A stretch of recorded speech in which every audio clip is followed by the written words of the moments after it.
Our next story, which is Twitter Files Part 11. So much has come out in the past couple of weeks about the Twitter Files. This particular segment is about Russiagate and how Twitter let the intelligence community in. Now, this one is not as long as the others, but we're going to walk ourselves through it. You really need to hear this. It's not just about Twitter. It's also about Facebook and some of the politicians that had their hand in this as well. So let's go ahead and dive into it. The Twitter Files, how Twitter let the intelligence community in. All right. So Matt Taibbi, here we go. In August 2017, when Facebook decided to suspend 300 accounts with suspected Russian origin, Twitter wasn't worried. Its leaders were sure they did not have a Russia problem. Let's carry on. We did not see a big correlation. No large patterns. Facebook may take action on hundreds of accounts, and we may take action on approximately 25. And so Matt Taibbi put a screenshot here. With Facebook on this effort, we can do that. We'll just want to be careful about expectations. Facebook may take action on hundreds of accounts, and we may take action on approximately 25. We can add YOL for more detail. And then there's another screenshot here of an email from Colin Crowell that says, now that the story is out, it seems like the focus is on the purchasing of 100K of Facebook ads by these Russian accounts. Pay attention to this, guys. Understanding that we did not see a big correlation on our platform that Facebook found on theirs. Have we run the analysis of whether the accounts we did have purchased Twitter promoted products?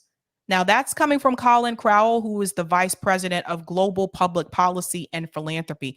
You know, they kill me with these titles sometimes. Like when I used to work in corporate America, they used to create these fancy titles for people that really didn't make any sense. And I'm like, that is not what they do for their job.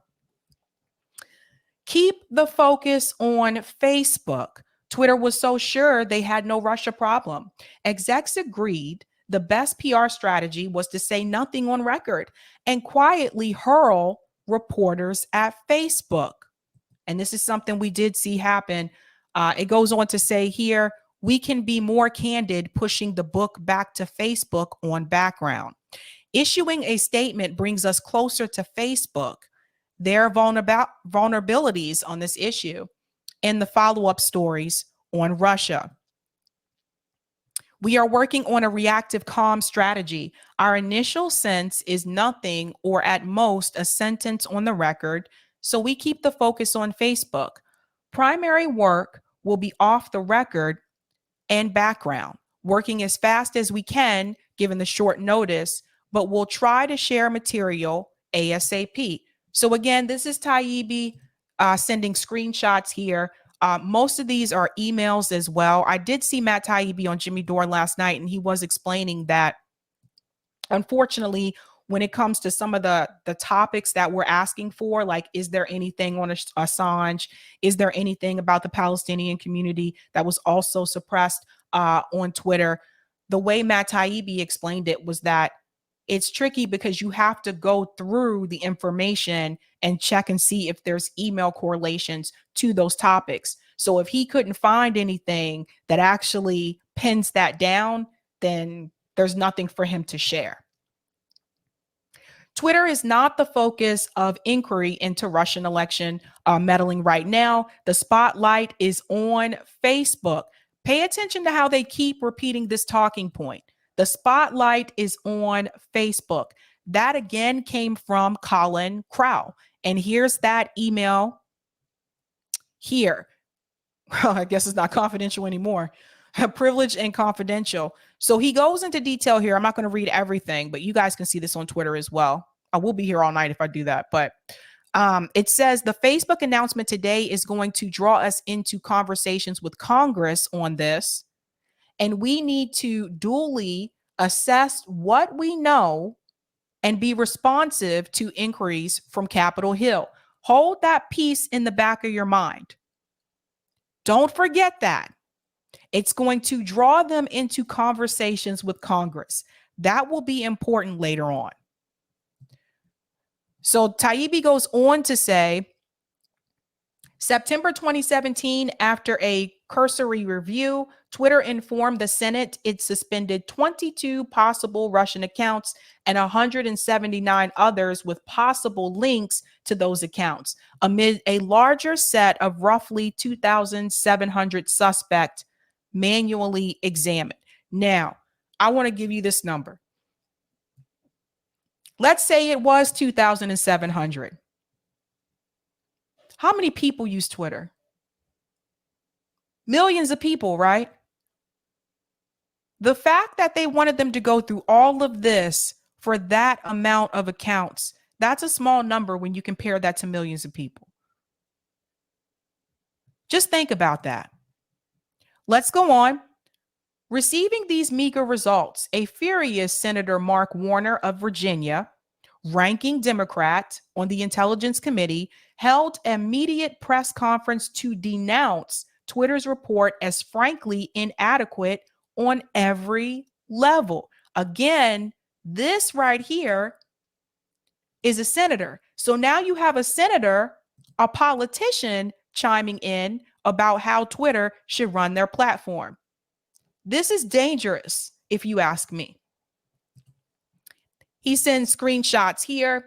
Twitter briefing to U.S. congressional investigators disappointing. So that's the screenshot there. It says Senator Mark Warner. And then it goes on to say Senator Blast Twitter presentation on Russia influence was inadequate on every level. So the information that Twitter provided them, Senator Warner was not happy about what they found. He didn't feel that it was accurate. He didn't feel that it was enough. Irony. Mused Crowell the day after Warner's presser. After receiving an e-circular from Warner's reelection campaign asking for $5 or whatever you can spare. LOL, coming from the general counsel, Sean Edgett. And here's an example of that here. You guys know we receive these emails and these text messages, people asking for money.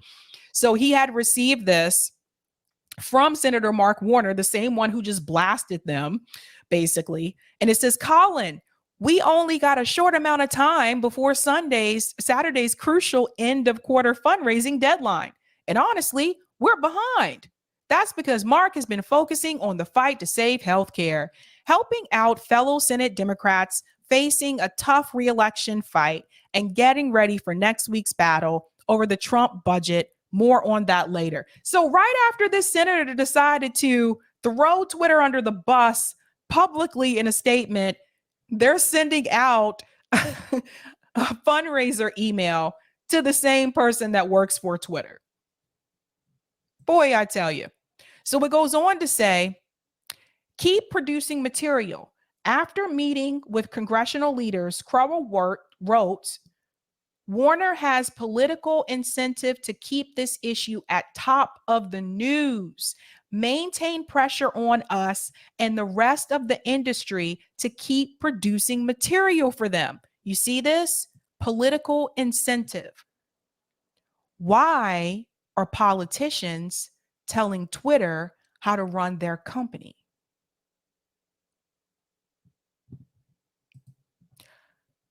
There's a screenshot here from Matt Taibbi. And there's the highlighted piece here. Warner has political incentive to keep this issue top of news, maintain pressure on us and rest of industry to keep producing material for them. So they were going to continue to ask for more material. So now you have, again, this is dangerous to me. You have a politician telling a social media platform what they can and cannot have on their platform and what they should produce for them. Going on, Taibbi says, taking their cues from Hillary Clinton. Crowell added Dems were taking cues from Hillary Clinton, who that week said it's time for Twitter to stop dragging its heels and live up to the fact that its platform is being used as a tool of cyber warfare. And here's an example of that email here from Colin. And then there's the highlighted piece there where it says taking cues from Hillary Clinton. Well, well, well.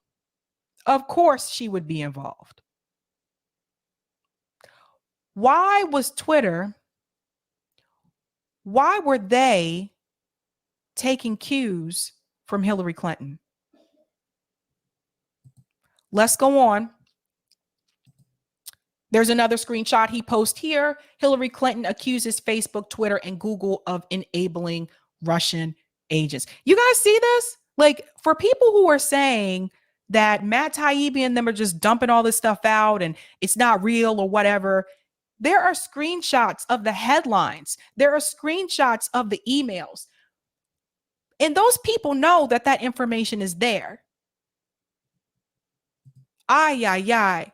Let's go on. In growing anxiety over its PR problems, Twitter formed a Russia task force. Of course they did, to proactively self-investigate. Here's the screenshot here. This comes from Carlos. Team, thanks for being drafted to the Russia task force. For the next month, this team will focus on conducting a more fulsome retro of the 2016 election, preparing for open congressional hearings at the end of the month, telling Twitter's story publicly, including robust outreach to outside researchers, reporters, and members of Congress. Why does Twitter have to implement robust outreach to members of Congress?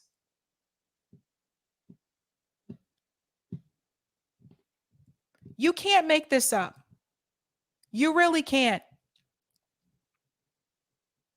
All right, moving on. The Russia task force started mainly with the data shared from counterparts at Facebook, centered around accounts supposedly tied to Russia's Internet Research Agency, IRA. But the search for Russian perfidy was a dud. And here is the screenshot here. Now, this was October 11th, 2017. We have an initial list of suspicious advertising content, a lot of benign content. Need to further investigate before we can draw a conclusion. Here's the status update. This is an ads investigation. Models built that produce list of tweets found 8,000 around election content and a further 700 accounts with potential list of accounts with Russian links. Deeper analysis required before determining if connection between list and Russia. Group will do manual reviews with legal and comms teams around next phase to align on the approach. So now it has gotten to the point where they have to go in and do manual reviews of these accounts. You know how much work that takes? They were just destined to find something. That's the thing. They wanted them to produce something. And what they were coming back with, it wasn't enough for them. No evidence of coordinated approach. All of the accounts found seem to be lone wolf type activity. Different timing, spend, targeting, less than 10K in ads spent. What does that mean? Lone wolf. That means usually these are people that are on their own. It's not a group or a network of people working together. So they had them do all of this work on the back end, manual reviews to track down lone wolf activity. That's not worth your time. Moving on, he has a screenshot here where they give that update, lone wolf activity. So they're still not finding what they've been asked to basically find. So they're coming back with less here. First round of the RU investigation, 15 high-risk accounts, 3 of which have connections with Russia, although 2 are RT. Listen to this. So he mentions that here, first round of RU investigation, the results of the 15. He goes on to say 2 are RT. So what you guys got to understand, for those of you who are not familiar, RT is Russia television. There were a lot of people that had shows over there, RT. There was like RT America. Chris Hedges had a show there. Jesse Ventura had a show there. Lee Camp. I think Abby Martin have. I think Abby may have had one over there. Anyway, you get the point. Those shows were really good. And so if you are not on Twitter now, you may not know this, but even at some point, Twitter decided that they were going to label people that had worked with RT as Russia affiliated content. So they'll have that label underneath their name. And that does two things. And I talked about this on Fault Lines this morning. That does two things. One, it makes people say, okay, I'm going to read their information. I'm going to read their posts. I'm going to watch their content, but I'm probably not going to believe what they say because they have that label. Or it makes people avoid them altogether. So that prevents them from getting the message out. So let's go on.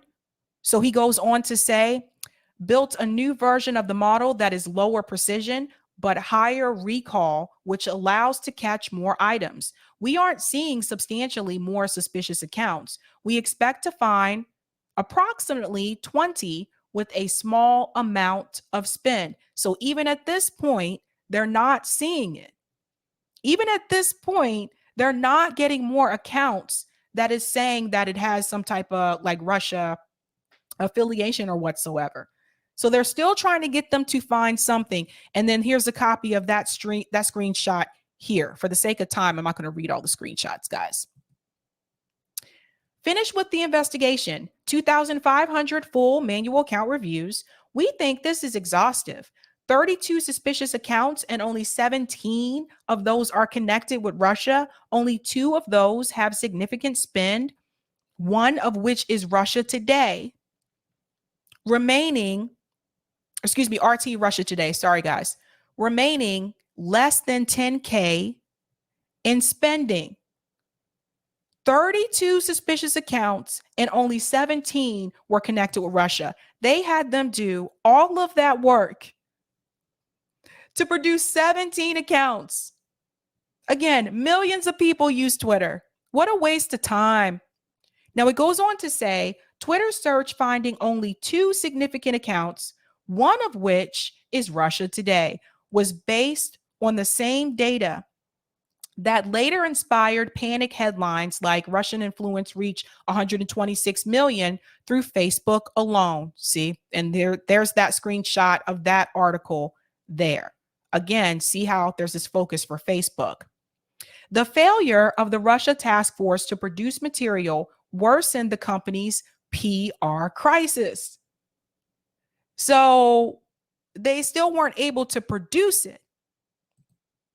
In weeks after Warner's presser, again, we're referring back to the politician, a torrent of stories sourced to the Intel Committee poured into the news.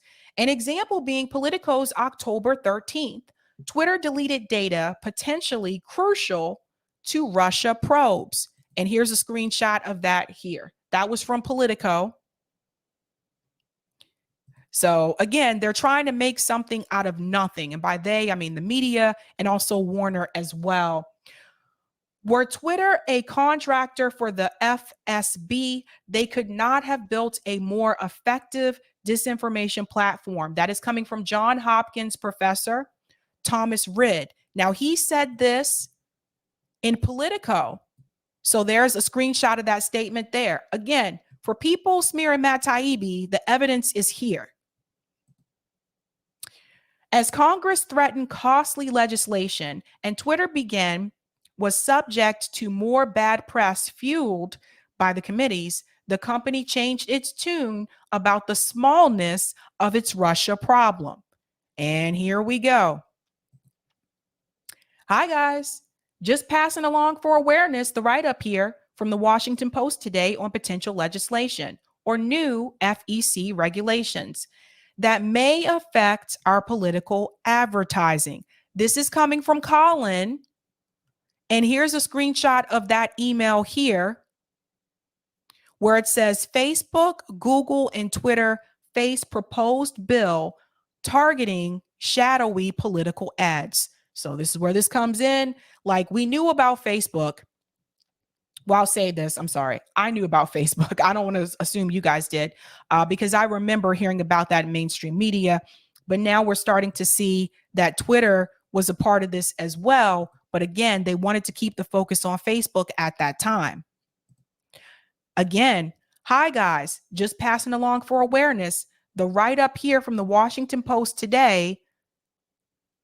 Did I just read this? I think I just read this twice. I did. Sorry. In Washington, weeks after the first briefing, Twitter leaders were told by the Senate staff that Senator Warner feels like tech industry was in denial for months. Added an Intel staffer. Big interest in political article about deleted accounts. And here's the screenshots of this as well. What he was saying about Warner. And then there's also a screenshot here about the Intel staffer, the political article that he was referring to there as well. Now he goes on to say, Twitter pledged to work with them on their desire to legislate. I outlined our work streams and they seemed content and looked forward to having us come and preview our testimony at the end of next week with the Intel staff. We also pledged to work with them on their desire to legislate in the area of political ads. They indicated the general model is, and then it trails off there for some reason. I think it just probably didn't fit in the entire screenshot. Knowing that our ads policy and product changes are an effort to anticipate congressional oversight, I wanted to share some relevant highlights of the legislation Senators Warner, Klobuchar, and McCain will be introducing. Now, that message is coming from the policy director, Carlos Monje. Look at the politicians. We've been talking about Warner this whole time, but now you also see Klobuchar and McCain. Does anybody find this to be odd? Here's a screenshot here. The Honest ad extends to paid digital advertisements, the FEC requirements that apply to broadcast radio and print ads.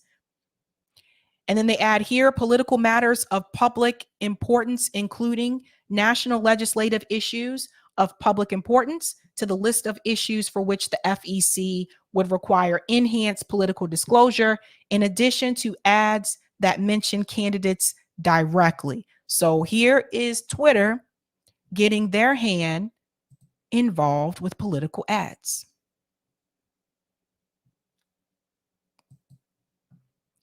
Let's go on. I'm almost finished here. The committee appear to have leaked even as Twitter prepared to change its ads policy and remove RT and Sputnik. To placate Washington, Congress turned up the heat more, apparently leaking the larger base list of 2,700 accounts. Now, let me highlight RT and Sputnik. Those are two of the ones that if you see people who work for those particular organizations, they will have that Russia affiliated label under their name on Twitter. And it sucks because there's people doing really great work there, really great work. So as you can see, Congress is starting to turn up the heat. And then you see the screenshot here of the email from Carlos. Will do on House Intel. The committee appeared to have leaked the account names based on reporting of experts combing through the list and revealing new info, just like on Brexit. Reporters from all over started to call Twitter about Russia links. BuzzFeed, working with the University of Sheffield, claimed to find a new network on Twitter that had close connections to a Russian linked bot account. And here's a screenshot of that here. Hi, team. We had the below request from BuzzFeed in the UK. Can we run an analysis of the accounts ASAP? You see this?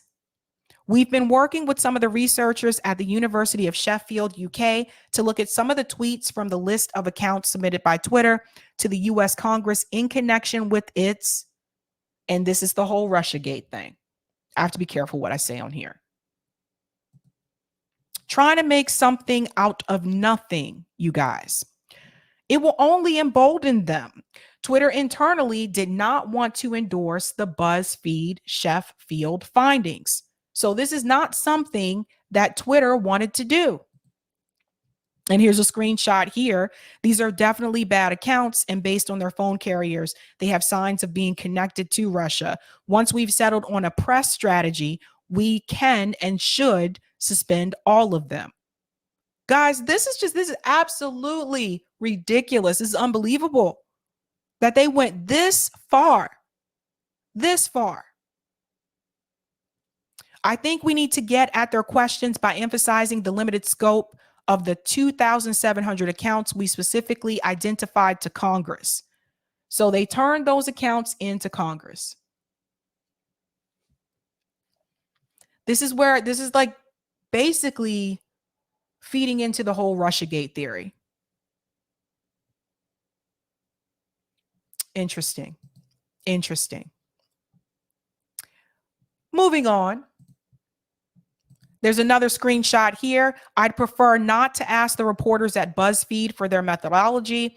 It will only embolden them, and it indirectly undermines the credibility and authority of our own approach. Furthermore, they will chart the correspondence in their follow-up.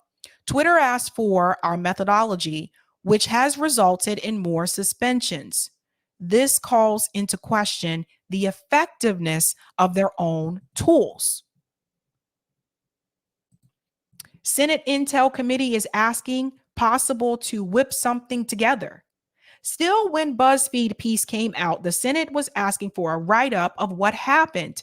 Twitter was soon apologizing for the same accounts they'd initially told the Senate were not a problem. So do you guys see what has happened? Twitter already stated their case. They already dug up all this information through manual review, by the way, produced that information for them, turned that information over, and basically told them there's not much here. We don't have much for you. So these accounts are not a problem. But even though they did that, Twitter had to end up apologizing for those accounts that they told them were not a problem. And here's a screenshot of that correspondence here, where it goes on to say, yep, we'll work on something now and share with this group and feedback shortly. That's coming from Yoel Roth. And then Carlos' responses, Senate Intel Committee is asking for a write-up of what happened with these accounts from our perspective. Is it possible to whip something together? Boy, they have their hand in everything. Reporters now know this is a model that works. And keep this piece in the back of your head. Reporters now know this is a model that works. This cycle threatened legislation, wedded to scare headlines pushed by congressional intel sources, followed by Twitter caving to moderation ask, would later be formalized in partnerships with federal law enforcement. And here's the screenshot of that here. Hi, everyone. Given we've now suspended all accounts, we will take a hit in the press that moves from BuzzFeed to more establishment publications. We'll work to contain it. Relatedly, we can expect more investigation of accounts that are tangibly associated with the IRA handover to the U.S. committees. Buoyed by academic brand names, reporters now know this is a model that worked. This is something I think we need to remember. BuzzFeed leaked that information. They know if you give that information to Congress, then that puts pressure back on software companies like Twitter, social media companies like Twitter. Same thing with Facebook. Might as well add Snapchat and Instagram in here as well. All of them. That puts the pressure on them. Even though Twitter execs said these accounts were not an issue, they still told them basically to make it an issue. Everyone should have a problem with this. Twitter soon settled on its future posture. In public, it removed content at our sole discretion. Privately, they would offboard anything identified by U.S. intelligence community as a state-sponsored entity conducting cyber operations. And there's that policy there, external offboarding policy. that you guys can go through. It says the twitter.com rules, the ad policy, all of that stuff. Any user identified by the U.S. intelligence community as state-sponsored entity conducting cyber operations against targets against the U.S. or other elections, etc. So they basically were forcing their hand. Twitter let the USIC into its moderation process. It would not leave, wrote Crowell,